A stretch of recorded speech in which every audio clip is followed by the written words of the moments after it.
I'm white and I'm offended by the movie White Chicks. Not. As a black person who has been called the N-word to their face multiple times, this situation isn't that bad. These are some past examples about how divided this campus really has become over the past few years. The University of Wisconsin-Whitewater, like many UW schools, is predominantly white. With the lack of diversity on campus, the most recent racial incidents have taken a toll on the campus climate for the worst. Whitewater did not used to always be this way. I talked to a few graduating seniors and they all agreed that this campus used to be more inclusive. Wardea Ellis, president of the Black Student Union, believes that the campus hasn't changed, rather that racism has become more open. It's changed for the worse, and I think before things were like being easily hidden or they weren't so obvious. But the changes, they're definitely overt and obvious now. Allison Hetz, president of Whitewater Student Government, had different viewpoints on this matter. She believes that the campus has actually progressed instead. One thing that I like is that our campus, from when I came here to now, seems to be connecting with each other a lot better. When I got here, it was very separated out, not very inclusive. While the campus climate may differ for each person, Vice Chancellor Tom Rios knows racial incidents are nothing new to Whitewater. He says many cases go unreported, so he has no idea if this is the trend for better or for worse. Just this year alone, the N-word has been written all over campus as forms of intimidation. Two freshmen had the word written all over their whiteboard right outside of their door. Just as recent as May 7th, the word was written on the inside of an elevator. The Campus Culture Working Group, which was started before the Snapchat incident, was working great. WSG has started their hashtag WSG Cares movement, which allows students to reach them at any given moment. They do also look at the Whitewater Snapchat to make sure they have a feel for what's going on around campus. But this was the picture that started the frenzy. Two students posed in a picture wearing blackface, making the peace sign. Thanks to the tense campus climate, many immediately jumped to the conclusion as two students wearing blackface. And with social media, the incident took on a life of its own. The photo was shared over 1,000 times, with each post highlighting their belief on why this campus looks down upon African American students. After the picture went viral, the number of people involved with the Campus Culture Working Group increased. Students were also tagging Whitewater Student Government because they wanted to get their frustrations heard.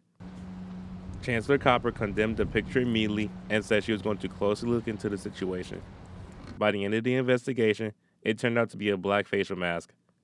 UW Whitewater alumni Senator Stephen Nass deemed Copper's statement an overreaction, saying, quote, "Frankly, these are the people responsible for educating our sons and daughters, but they seem incapable of applying reason or common sense." While it only ended up being a facial mask, another post on Snapchat caused more controversy on the campus. We made it. We made it. We made it.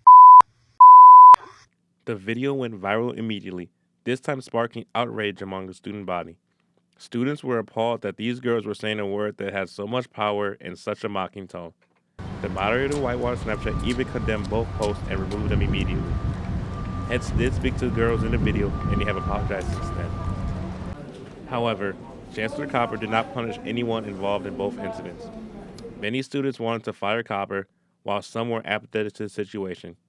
The students who were sympathetic believed Copper was placed in a tough position. Ellis thought she handled it the best as she could. For her first year as chancellor, and for this, and this is a big deal, campus climate, for her to handle it, I think she handled it well. I don't have anything to compare it or contrast it to. So where do we go from here? The campus climate is currently in shambles, and it's not just towards African Americans.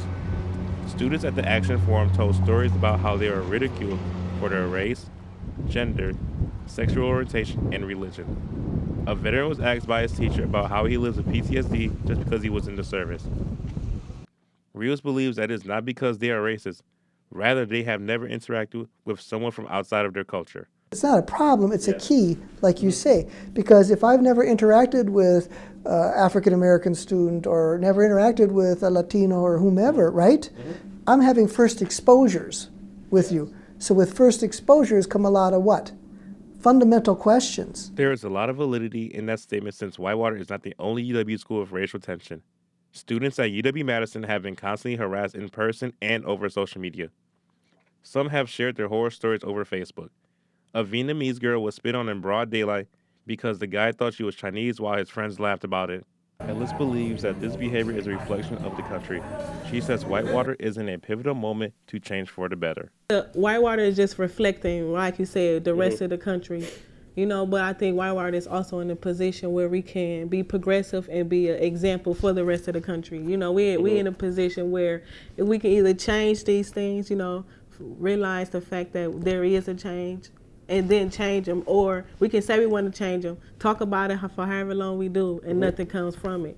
Rios and Hetz are both members of the Campus Culture Working Group, and they are positive that progress is being made.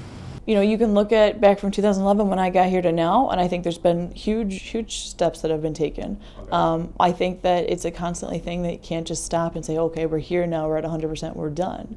I think you have to constantly work on it. I think over the past year, what I've seen is that a lot of good work has been coming out, and it's going to continue to come out. While the campus is still in a rocky state, there is still progress that needs to be made. Even though racism will never be eradicated, this campus can become tolerant. After a storm comes the calm. Let's hope that is the case for current and future Warhawks.